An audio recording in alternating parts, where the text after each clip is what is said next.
NASA launches TESS in SpaceX's first high-priority mission to find alien worlds.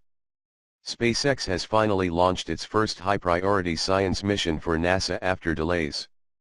A Falcon 9 rocket blasted off from Florida on Wednesday with a planet-hunting orbital telescope designed to detect worlds beyond our solar system that might be capable of harboring life.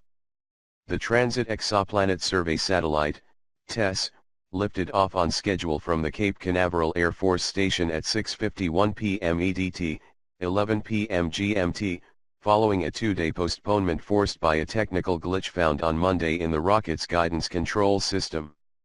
The California-based company has launched cargo missions and other payloads for NASA before. But the rocket marks the first under a special certification SpaceX has obtained to carry one of NASA's highest priority science instruments. TESS principal investigator George Ricker of the Massachusetts Institute of Technology said, "TESS is going to dramatically increase the number of planets that we have to study." Associate Administrator for NASA's Science Mission Directorate, Thomas Zurbuchen, said, "The NASA TESS spacecraft is now safely in space after a beautiful launch. It will spend the next 60 days getting to its proper orbit where it will search for unknown worlds beyond our solar system."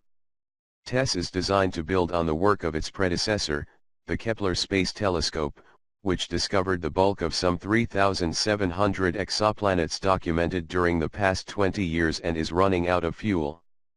NASA expects to pinpoint thousands more previously unknown worlds, perhaps hundreds of them Earth-sized or super-Earth-sized, no larger than twice as big as our home planet. Those are believed the most likely to feature rocky surfaces or oceans and are thus considered the best candidates for life to evolve. Scientists said they hope TESS will ultimately help catalog at least 100 more rocky exoplanets for further study in what has become one of astronomy's newest fields of exploration. Roughly the size of a refrigerator with solar panel wings and 4 special cameras, TESS will take about 60 days to reach a highly elliptical orbit between Earth and the Moon to begin its observations. Like Kepler, TESS will use a detection method called transit photometry, which looks for periodic, repetitive dips in the visible light of stars caused by planets passing, or transiting, in front of them. TESS will focus on 200,000 pre-selected stars that are relatively nearby and among the brightest as seen from Earth, making them better suited for sensitive follow-up analysis.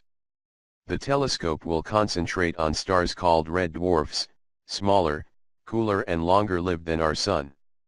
Red dwarfs also have a high propensity for Earth-sized, presumably rocky planets, making them potentially fertile ground for further scrutiny.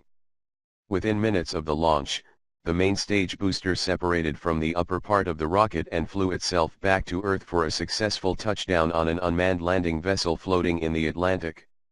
NASA's latest astrophysics satellite, meanwhile, soared on toward orbit, starting the clock on a 2-year, $337 million, 237 pounds, quest to expand astronomers' known catalog of so-called exoplanets, worlds circling distant stars.